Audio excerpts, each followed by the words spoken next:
ठीक है। फिर एट्रियल नाइट्रोयूरेटिक पेप्टाइड है, इसका इफेक्ट है डिस्टल ट्यूब्यूल्स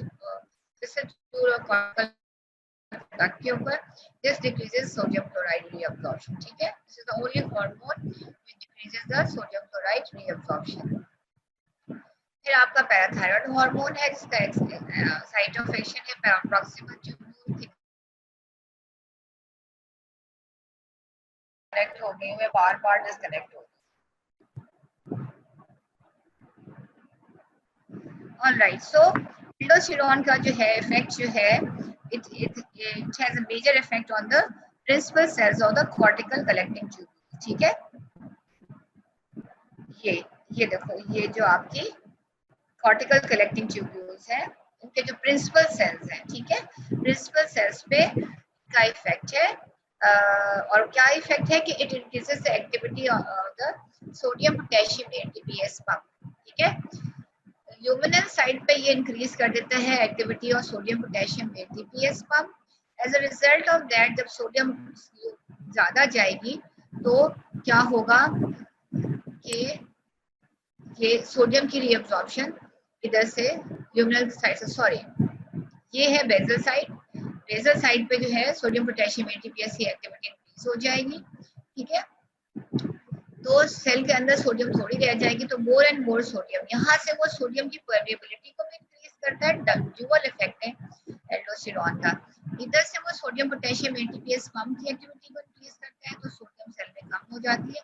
इधर से वो चैनल्स लगा देता है, ल्यूमिनल साइड पे सोडियम चैनल्स लगा देता है, so more and more sodium will move from the lumen into the cell. ठीक है, सो ये ड्यूअल इफेक्ट है ऑन द प्रिंसिपल सेल्स। इधर से सोडियम पोटेशियम एटीपीएस पंप की एक्टिविटी इंक्रीज करेगा और यहाँ से सोडियम चैनल्स लगा देगा on the luminal side, so more and more sodium ions जो है they move into the reabsorb. ठीक है, ये देखो, ये आपका late distal tubule and collecting tubule है, ये पार्ट है आपका, राइट। ये भी आपके प्रिंसिपल सेल्स यहाँ पे पड़े हुए हैं, राइट। सो ये आपका फंक्शन हो गया एल्डोस्टेरोन का। अच्छा, स्टिमुलाइज क्या है, रिलीज कब होती है एल्डोस्टेरोन? एल्डोस्टेरोन बॉडी में तब रिलीज होती है जब बॉडी के अंदर एक्स्ट्रा सेलुलर पोटेशियम आयंस ज्यादा हो जाते हैं, या बॉडी में एंजियोटेंसिन 2 लेवल्स इंक्रीज हो जाते हैं। और एंजियोटेंसिन 2 लेवल्स कब इंक्रीज होते हैं? जब वॉल्यूम डिप्लेशन हो या ब्लड प्रेशर लो होता है। ठीक है, ये दो वेरी इंपॉर्टेंट स्टिमुलाई हैं which are causing the release of aldosterone from the glands. ठीक है, अच्छा, एक कंडीशन है एडिसन्स डिजीज और दूसरी कंडीशन है कॉन्स सिंड्रोम। एडिसन्स डिजीज का क्या होता है? Absence of aldosterone. अगर ऑब्वियसली एल्डोस्टेरोन नहीं होगी तो सोडियम एंड वाटर की रीअब्जॉर्प्शन नहीं होगी। ठीक है, और पोटेशियम आयंस की सिक्रीशन नहीं होगी। तो सिनेरियो क्या होगा कि water and sodium is not reabsorbed, so it is lost from the body। ठीक है, and there will be accumulation of potassium, secretion नहीं होगी पोटेशियम की, तो बॉडी के अंदर पोटेशियम इंक्रीज कर जाएगी एडिसन्स डिजीज में। ठीक है, कॉन सिंड्रोम में क्या है? कॉन सिंड्रोम में there is excess of aldosterone in the body. ठीक है, तो क्या होगा? Sodium and water will be retained and potassium ions will be secreted out. ठीक है, तो बॉडी में पोटेशियम कम हो जाएंगे एंड सोडियम एंड वाटर जो है वो इंक्रीज हो जाएगा। लेकिन इम्पोर्टेंट बात यह है कि aldosterone is more important in the regulation of potassium ion concentration. Aldosterone का ज्यादा रोल है इन regulating the concentration of potassium ions in the body and not of the sodium ions। ठीक है, so सोडियम एल्डोस्टेरोन रिलीज होती है adrenal gland से।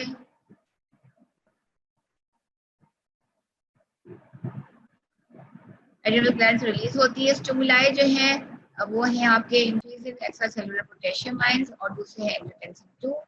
ठीक है, it causes increase reabsorption of sodium and water from the luminal tubules.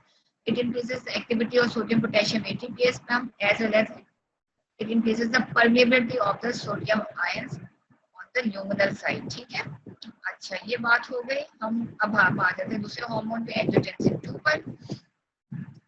Angiotensin 2 क्या कर रहा है वो भी आपने पढ़ा हुआ। एंजियोटेंसिन 2 है, it is a very powerful sodium retaining angiotensin 2 का स्टिमुलस क्या है? एंजियोटेंसिन 2 कब रिलीज होती है? whenever there is low blood pressure or low extracellular fluid volume. ठीक है, like conditions extracellular fluid volume कब कम होते हैं? in conditions like hemorrhage, excessive sweating or severe diarrhea. So increase angiotensin formation, what will it do? It will bring the blood pressure and the extracellular cellular fluid volume back towards normal by increasing the reabsorption of sodium and water. ठीक है, through the renal tubules. Renal tubules से angiotensin increases the reabsorption of salt and water. अब किस तरह से angiotensin 2 कर रही है? ठीक है, there are three mechanisms. तीन mechanisms है जिनसे angiotensin 2 जो है it is increasing the reabsorption of salt and water. Number one तो आपको पता है कि angiotensin 2 stimulates the secretion of aldosterone hormone. ठीक है, which in turn increases the reabsorption of sodium. ठीक है, नंबर वन एक्शन जो है how it is increasing sodium and water reabsorption by increasing the aldosterone hormone. ठीक है, number two क्या है? नंबर टू अब आपको पता है कि हमने पीछे भी पढ़ा था कि angiotensin 2 constricts the efferent arteriole. ठीक है, अब बच्चों जब efferent arteriole constrict होगी तो क्या होगा? ये देखो, angiotensin 2 is efferent arteriole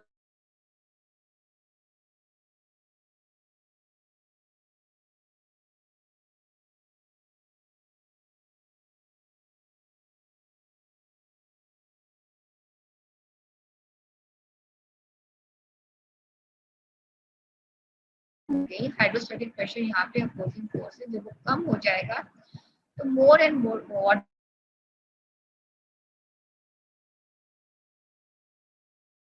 फिर तो ये हो गया कि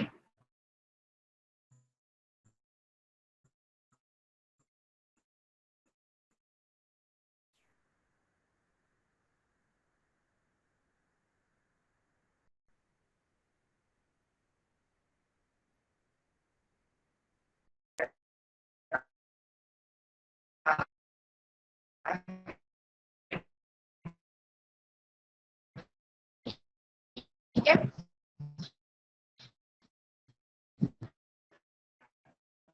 ब्लड प्रेशर बढ़ा है,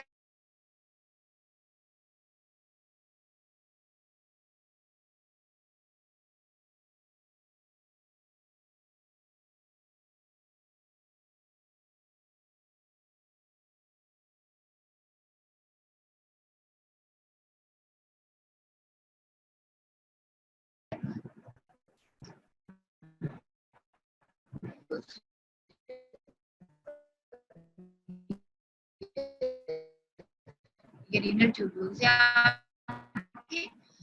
आपके इसके ऊपर कौन कौन सी ट्यूब्यूल्स लेवल्स पे इफेक्ट है?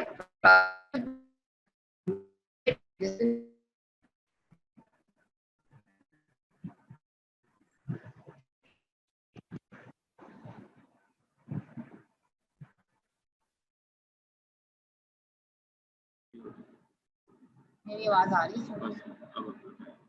अब जा रही है आवाज मेरी?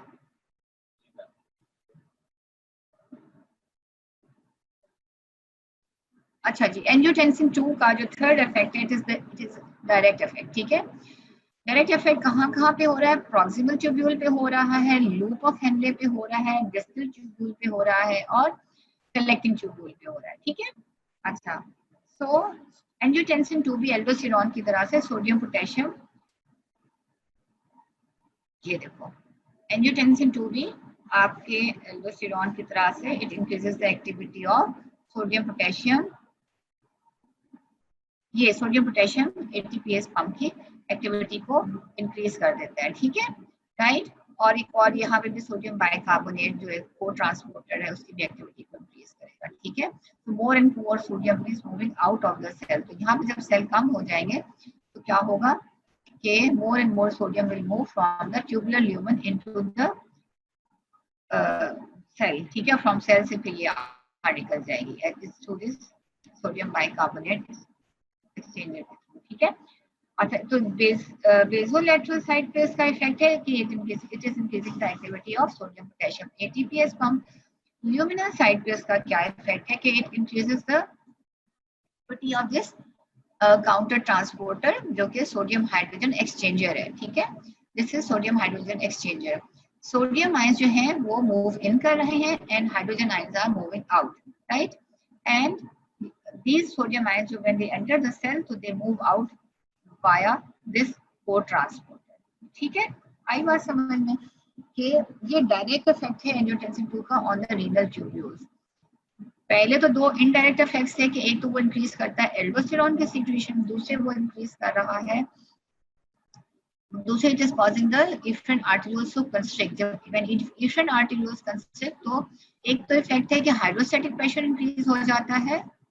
I will repeat again, I don't know आप लोगों ने मुझे सुना है कि नहीं सुना है। इफरेंट आर्टेरियोल का एक कंस्ट्रिक्शन का एक इफेक्ट है कि हाइड्रोस्टैटिक प्रेशर यहाँ पे कम हो जाता है, ब्लड फ्लो कम है तो हाइड्रोस्टैटिक प्रेशर कम है तो रीअब्जॉर्प्शन ज्यादा होगी। इसी तरह से renal indirect effect, renal blood flow कम हो रहा है, फिल्ट्रेशन फ्रैक्शन ज्यादा हो रहा है तो यहाँ पे प्रोटीन्स की कॉन्सेंट्रेशन ज्यादा हो जाएगी, collagen osmotic pressure will increase and this will result in increase reabsorption, ठीक है। ये भी इनडायरेक्ट इफेक्ट है एंजियोटेंसिन 2 का। और फिर डायरेक्ट इफेक्ट एंजियोटेंसिन 2 का ये है कि directly acts on the renal tubule, sodium potassium ATPase की पंप की एक्टिविटी इंक्रीज करेगा और यहाँ पे सोडियम हाइड्रोजन एक्सचेंजर की एक्टिविटी इंक्रीज करेगा। So hydrogen ions will be secreted into the tubular lumen and more sodium ions will be reabsorbed followed by water, ठीक है। So the angiotensin 2 का जो vasoconstrictor effect on the efferent arterioles increases GFR, thus aids in the maintenance of normal excretion of metabolic waste products such as urea and creatinine.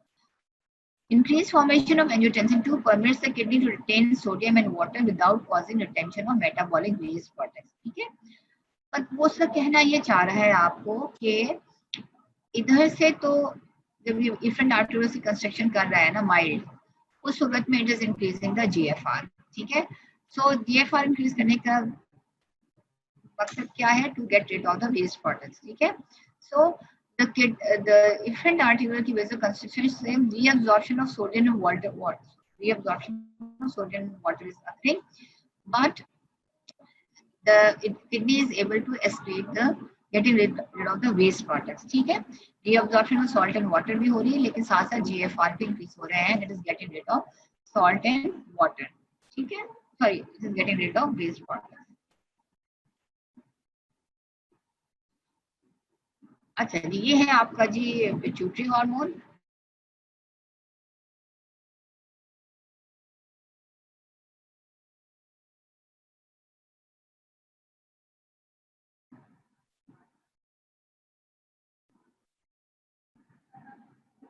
आ रही है आवाज?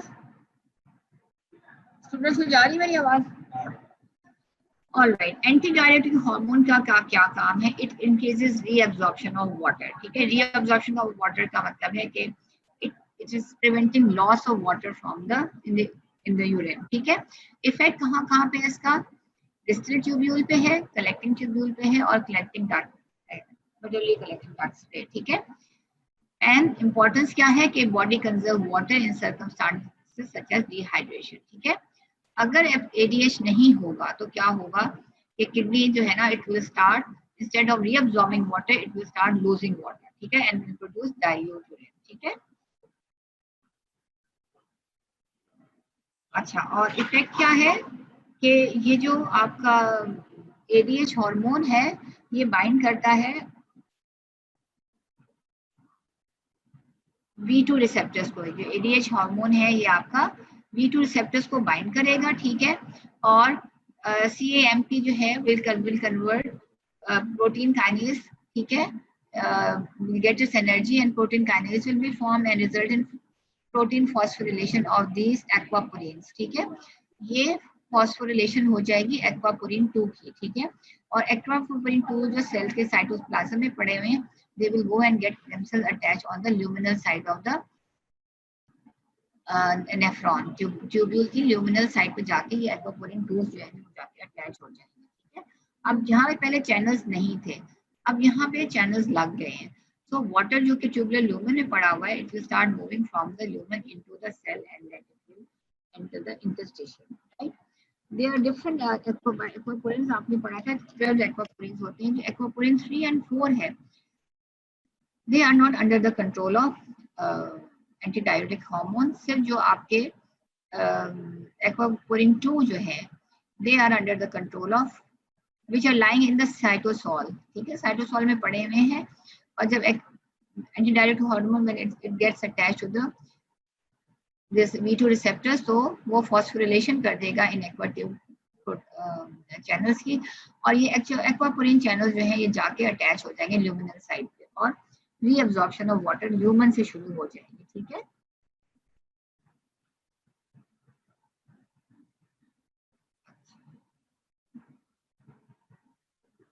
अच्छा उसके बाद जब जब आपके चैनल्स हैं ये वापस आके आपके साइटोसॉल में फिर डिपॉजिट हो जाएंगे। ठीक है, अच्छा जी, फिर another hormone is atrial natriuretic peptide. आपको याद होगा, आपने पढ़ा था सर्कुलेशन में कि whenever there is expansion of plasma inside the body, अगर बॉडी का ब्लड वॉल्यूम भी इंक्रीज हो जाता है तो आपके एट्रिया के अंदर स्पेसिफिक सेल्स हैं जो विच गेट स्टिमुलेटेड। ठीक है, and they secrete atrial natriuretic peptide. ठीक है, this is the only hormone which is causing loss of sodium from the body.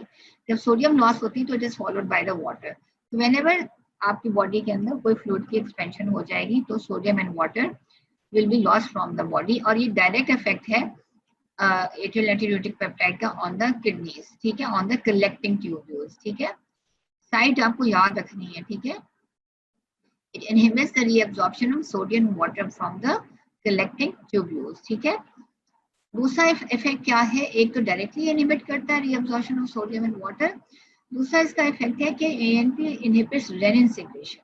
ठीक है, so angiotensin 2 formation will be inhibited and this will also reduce renal tubular reabsorption. ठीक है, याद रखो कि ANP के दो इफेक्ट्स हैं। जब भी बॉडी में वॉल्यूम इंक्रीज होगा, ठीक है, जब भी बॉडी में वॉल्यूम इंक्रीज होगा तो एक तो डायरेक्टली इनहिबिट करेगी, ये किडनी पे डायरेक्टली इफेक्ट है on the collecting tubules, it prevents reabsorption of salt in water, and दूसरे it inhibits secretion of renin and angiotensin 2 will not be form and it will this will reduce in term the renal tubular reabsorption. आपको याद है आपने एंडोक्राइन्स में जब aldosterone पढ़ रहे थे उसमें आपने पढ़ा था एल्डोस्टेरॉन एस्केप।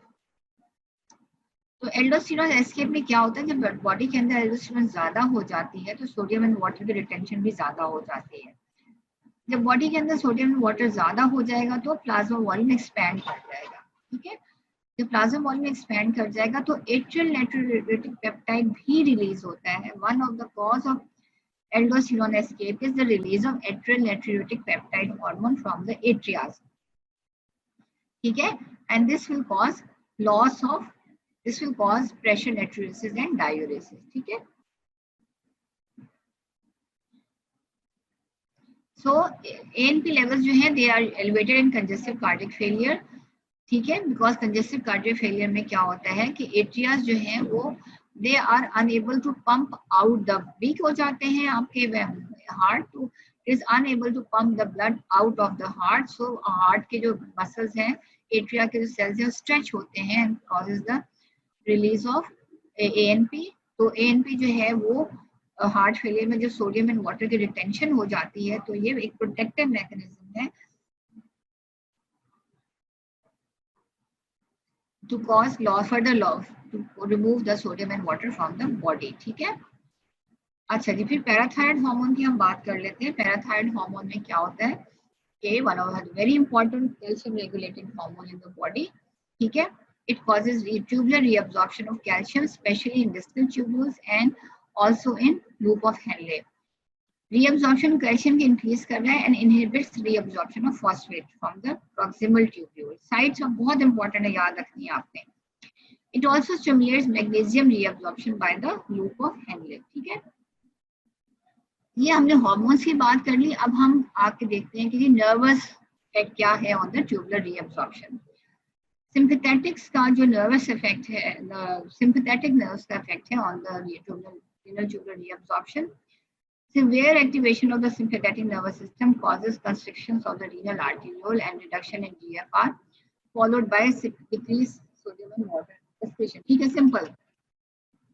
अगर इंटेंस सिंपैथेटिक एक्टिविटी है तो क्या होगा, आपके एफरेंट एंड इफेरेंट आर्टिकल्स दोनों कंस्ट्रक्ट कर जाएंगे, जीएफआर कम हो जाएगा एंड सोडियम एंड वाटर की एक्सक्रीशन जो है वो कम हो जाएगी। ठीक है, दूसरा इफेक्ट क्या है, ट्यूब्यूल्स के अंदर आपके अल्फा एड्रीनर्जिक रिसेप्टर्स हैं in the renal tubular epithelial cells, जो कि डायरेक्टली इंक्रीज करते हैं सोडियम की reabsorption in the proximal tubule, thick ascending loop of Henle and distal parts of the renal tubule। ठीक है, इन एरियाज में अल्फा एड्रीनर्जिक रिसेप्टर्स पड़े हुए हैं जो कि इंक्रीज करते हैं, डायरेक्टली इंक्रीज करते हैं सोडियम की रीअब्सॉर्प्शन। ठीक है, तीसरा इफेक्ट क्या है कि सिंपैथेटिक्स का जो इफेक्ट है, तीसरा इफेक्ट है कि वो रेनिन को इंक्रीज करता है। ठीक है, जब रेनिन इंक्रीज होगी तो एंजियोटेंसिन 2 भी इंक्रीज होगी और सोडियम और वाटर की रीअब्सॉर्प्शन भी इंक्रीज करेगी। So there are three mechanisms through which the sympathetic activity is decreasing the loss of sodium and water from the body. Number one, by decreasing the GFR। ठीक है, arterioles constrict कर गई तो GFR decrease हो जाएगा and loss of sodium and water will become less। दूसरे alpha adrenergic receptors हैं renal tubules में, तो डायरेक्ट इफेक्ट है सिंपैथेटिक एक्टिविटी का कि it will increase the reabsorption of sodium and water. ठीक है, नंबर 3 क्या है, रेनिन को ज्यादा कर देगा। ठीक है, तो more angiotensin 2 is form and more reabsorption of sodium and excretion will occur. ठीक है, चलो काफी हो गया, लेक्चर काफी खराब हुआ है, छोटा सा जोक पढ़ लेते हैं हम। अब जिन बच्चों को उर्दू नहीं पढ़नी आती है, ये एक शेर है, अर्ज किया है वो जो रहता है आंखों से दूर, वो सवाल पेपर में आता है जरूर। ठीक है, ये जो हम नहीं पढ़ के जाते हैं वो ही सवाल पेपर में आ जाता है। ये जोक है कि आयरनी है कि दुख की बात है, हाँ आई डोंट। अच्छा जी, अब हम थोड़ा सा टाइम रह गया है, हम नेक्स्ट चैप्टर शुरू करते हैं कि आपकी बॉडी जो है वो कैसे कंट्रोल करती है। जब आपने फंक्शंस पढ़े थे ना किडनी के, तो आपने उसमें सबसे ये भी बताया था जी, regulation of extra cellular fluid osmolarity. ठीक है, वो अब हम इन डिटेल डिस्कस करेंगे कि किडनी जो है कैसे रेगुलेट कर रही है एक्स्ट्रा सेलुलर फ्लूइड ऑस्मोलैरिटी। अब आपको पता है कि मेन जो ऑस्मोलैरिटी है वो आपके कौन से आयन से है, सोडियम आयन से है। सोडियम आयन के साथ एसोसिएटेड आयन है क्लोराइड और बाइकार्बोनेट आयन। ठीक है, सोडियम के साथ, और बेसिकली 94% जो ऑस्मोलैरिटी है वो that is exerted by sodium ions and the associated ions. ठीक है, so we will discuss what is osmolarity, how dilute urine is formed, how concentrated urine is formed। ठीक है, अच्छा जी, ऑस्मोलैरिटी का जो फॉर्मूला है वो क्या है, आपको ऑस्मोलैरिटी का कॉन्सेप्ट बहुत अच्छी तरह समझ में आ जाना चाहिए, अदरवाइज फिर आपको आगे क्योंकि कोई कहानी समझ में नहीं आएगी। ऑस्मोलैरिटी क्या है, amount of solute over volume of the fluid, extra cellular fluid. Solute कौन से हैं ज्यादा, सोडियम क्लोराइड बाइकार्बोनेट। ठीक है, divide over volume extra cellular, यानी कि डायरेक्ट रिलेशनशिप है अमाउंट ऑफ सोल्यूट से, जितनी ज्यादा अमाउंट ऑफ सोल्यूट होगा उतनी ज्यादा ऑस्मोलैरिटी हो जाएगी, और जितना ज्यादा वॉल्यूम होगा उतनी कम ऑस्मोलैरिटी होगी। यानी कि अगर वॉल्यूम ज्यादा हो जाएगा, लेट्स से अगर 10 आपके सल्यूट में सल्यूट्स हैं और 10 ही आपका एक्स्ट्रा सेलुलर फ्लूइड है। ठीक है, तो ऑस्मोलैरिटी आप लेट्स से 10 है। ठीक है, अगर आपके सल्यूट हो गए 5, हाँ, और वॉल्यूम जो है वो वही 10 है, तो हम कहेंगे ऑस्मोलैरिटी कम हो गई है। ठीक है, अगर आपका वॉल्यूम जो है वो कम हो जाएगा, लेट्स से वॉल्यूम हो गया 5 और सल्यूट्स वही 10 रहे, तो हम कहेंगे कि ऑस्मोलैरिटी जो है वो बढ़ गई है। ठीक है, ये ऑस्मोलैरिटी आप छोटी क्लासेस से पढ़ते आ रहे हो, लेकिन बहुत दिमाग में बैठा लो कि डायरेक्ट रिलेशनशिप है सल्यूट के साथ और इनडायरेक्ट रिलेशनशिप है with the volume of the fluid. Fluid कौन सा है, एक्स्ट्रा सेलुलर फ्लूइड है। ठीक है, So your osmolarity should be precisely regulated to prevent the cells from shrinking or swelling. ठीक है, क्या होगा, अब osmolarity बढ़ जाएगी तो क्या है, water will start moving into the cell और cell burst कर जाएगा. अगर बाहर osmolarity एक्स्ट्रा सेलुलर फ्लूइड की ज्यादा हो गई है तो सेल से वाटर निकलना शुरू हो जाएगा और सेल जो है वो आपका श्रिंक कर जाएगा.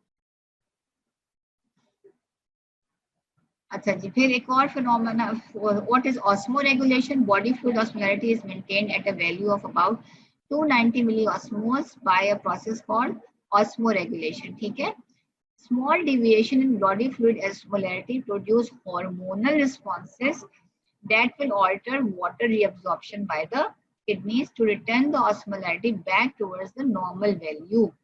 ठीक है, अगर आपकी बॉडी में थोड़ी सी भी चेंजेस आपकी बॉडी फ्लूइड की ऑस्मोलैरिटी में आएंगी तो बॉडी के अंदर आपके hormonal responses they will take place and they will alter the reabsorption of water from the body to bring the osmolarity back towards normal. ठीक है,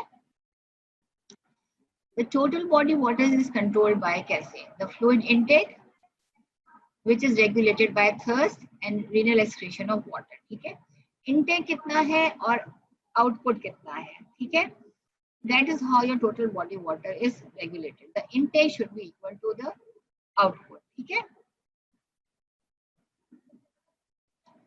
अच्छा, अब दो तरह का आपने देखा होगा यूरिन फॉर्म हो रहा है, यूरिन डाइल्यूट हो रहा है या यूरिन कॉन्सेंट्रेट. अभी आप आजकल आप लोग रोजे रख रहे हो तो आप देखोगे कि आपका amount of urine pass will be less and it will be dark in colour. ठीक है, लेकिन लेट्स से अगर आपने, अच्छा रात को आपने रोजा खोल लिया, रोजा खोला और आपने बहुत सारा पानी पिया है, ठीक है, बहुत ज्यादा पानी पिया है, तो यू विल सी कि अमाउंट ऑफ जो जो आप यूरिन पास कर रहे हैं वो अमाउंट ऑफ यूरिन भी इंक्रीज हो गया है और यूरिन का जो कलर है वो भी डाइल्यूट हो गया है. ठीक है, अब इंटरेस्टिंगली आप देखो कि यूरिन जो है कितना, अब यूरिन बॉडी अभी कितना यूरिन डाइल्यूट यूरिन पास कर सकती है. नॉर्मली कितना पास करी, 1.5 लीटर्स पर डे. ठीक है, लेकिन आपकी बॉडी 20 लीटर्स पर डे भी यूरिन पास कर सकती है जिसकी osmolarity as low as 50 milliosmole है. ठीक है, बॉडी की आपकी ऑस्मोलैरिटी क्या है, 300 मिलीऑस्मोल, और किडनी की कितना डाइल्यूट यूरिन पास कर सकती है, that is 50 milliosmoles and 20 litres of urine पास कर सकती है. और इसमें क्या हो रहा होता है कि किडनी जो है ना सॉल्यूट्स तो उतने ही रीअब्सॉर्ब कर रही होती है लेकिन वाटर नहीं रीअब्सॉर्ब कर रही होती है. ठीक है, अच्छा ये आपका एक how your dilute urine is form. ठीक है, अब आप ये देखो प्रॉक्सिमल ट्यूब्यूल में देखो क्या होता है कि जितना रीअब्सॉर्ब आपका सोडियम क्लोराइड हो रहा होता है उतना ही आपका वाटर रीअब्सॉर्ब हो रहा होता है. यहाँ ब्लड में से आपका फिल्टर हुआ प्लाज्मा, यहाँ पे आपका प्लाज्मा आ गया जिसकी ऑस्मोलैरिटी है 300 मिलीऑस्मोल्स. अब लेट्स से अगर इसके अंदर 10 वाटर है और 10 सोडियम क्लोराइड है, ठीक है, तो उसमें 5 वाटर निकल गया और 5 सोडियम क्लोराइड भी निकल गया, तो ऑस्मोलैरिटी फिर भी वही रहेगी, 5 और पीछे रह जाएंगे 5 आपके सोडियम क्लोराइड और 5 आपके वाटर मॉलिक्यूल्स रह जाएंगे. ठीक है, सो ऑस्मोलैरिटी विल नॉट चेंज. ठीक है, ऑस्मोलैरिटी वही रहेंगे. ठीक है, अब आप और नीचे आ जाओ, नीचे आ जाओ, नीचे आ जाओ. ठीक है, थिन डिसेंडिंग में आ जाओ. थिन डिसेंडिंग में क्या हो रहा है कि वाटर की रीअब्जॉर्प्शन हो रही है, बहुत थोड़ा सा सोडियम और यूरिया जो है पैसिवली रीअब्सॉर्ब हो रहा है, वाटर ज्यादा रीअब्सॉर्ब हो रहा है as compared to the solutes. ठीक है, तो यहाँ पे थोड़ी सी ऑस्मोलैरिटी जो है वो बढ़ जाएगी कि वाटर लेट से 5 रह गए थे ना, अब 5 में से आपका वाटर जो है वो 2 वाटर रीअब्सॉर्ब हुए हैं. ठीक है, और 1 इधर से, तो यहाँ पे ऑस्मोलैरिटी, यहाँ पे सॉल्यूट ज्यादा रह गए और वाटर जो है वो कम है, तो यहाँ पे ऑस्मोलैरिटी थोड़ी सी बढ़ जाएगी. अब आप थिन असेंडिंग में आओ तो यहाँ पे क्या हो रहा है, थिन असेंडिंग में क्या हो रहा है कि सॉल्यूट्स तो रीअब्सॉर्ब हो रहे हैं लेकिन this area is impermeable to water, तो सॉल्यूट रीअब्सॉर्ब हो गया है, तो ये एरिया जो है अब यहाँ पे वाटर जो है आपका फ्लूइड जो है वो डाइल्यूट हो गया है. और ऊपर आओ, यहाँ पे भी आपकी रीअब्सॉर्प्शन हो रही है सोडियम क्लोराइड की, लेकिन वाटर की रीअब्सॉर्प्शन नहीं हो रही है. ठीक है, these areas are impermeable to water, right? So क्या है कि सॉल्यूट्स रीअब्सॉर्ब होते जा रहे हैं लेकिन वाटर रीअब्सॉर्ब नहीं हो रहा, तो ये एरिया जो है यहाँ पे भी वाटर डाइल्यूट होगा. ठीक है, इसलिए इन एरियाज को कहते हैं डाइल्यूटिंग सेडिमेंट्स. ठीक है, आगे आप चलते जाओ, ठीक है। अब इन सारे एरियाज में जो है ना रीअब्जॉर्प्शन हो रही है सोल्यूट्स की, यहाँ पे भी हो रही है, लेकिन वाटर रीअब्जॉर्ब नहीं हो रहा है। यानी सोल्यूट्स रीअब्जॉर्ब होते जा रहे हैं, वाटर रीअब्जॉर्ब नहीं हो रहा, तो पीछे जो water is left behind that is dilute, ठीक है। और उसकी जो amount of water loss will be more, और ऑस्मोलैरिटी जो है वो 50 मिली ऑस्मोल तक, मिनिमम 50 मिली ऑस्मोल तक ऑस्मोलैरिटी हो जाती है, ठीक है। ये सारा सिनेरियो और सिचुएशन में होगा जब आप डाइल्यूट यूरिन प्रोड्यूस कर रहे हो। अगर लेट से आप फास्ट करो, यू आर फास्टिंग, तो क्या होगा, आपकी बॉडी की जो ऑस्मोलैरिटी है वो इंक्रीज हो जाएगी, ठीक है। 300 मिली ऑस्मोल की बजाय अब बॉडी के अंदर पानी कम हो गया है, तो ऑस्मोलैरिटी ज्यादा हो गई है। तो अब क्या होगा कि आपके जो पोस्टीरियर पिट्यूटरी में जो हार्मोन है एंटी डायरेटिक ऑस्मोरिसेप्टर्स, वो स्टिमुलेट होंगे, and what will happen, anti diuretic hormone will be release. अब जब एंटी डायरेटिक हार्मोन रिलीज होगा तो वो यहाँ पे क्या करेगा, वो यहाँ पे आके ना चैनल्स लगा देगा, यहाँ पे चैनल्स लगा देगा, सोडियम क्लोराइड के साथ साथ वाटर भी रीअब्सॉर्ब होना शुरू हो जाएगा, and then you will get a concentrated urine. So पता नहीं, आई डोंट नो, मुझे पढ़ाने में कोई मज़ा नहीं आ जाया क्योंकि बहुत जल्दी जल्दी हमने किया है। लेट मी सी आप लोगों के क्या हालात है। जी बच्चों क्या हाल है? हाँ, जोक पे आपने जवाब दे दिया। जोक के अलावा आपको जो मैं पढ़ा रही हूँ समझ में आ रहा है? ठीक है, अब जल्दी जल्दी मैंने आपको पढ़ा दिया है क्योंकि अब इतना टाइम तो मेरा ज़ाया हो गया है। स्टूडेंट्स जवाब दे दें। Hello, any question? चलो, अब नेक्स्ट मेरा आपके साथ लेक्चर है वेंसडे को, फिर मैं आपके साथ फिर फर्दर दोबारा डिस्कस करूँगी, ठीक है। Thank you very much.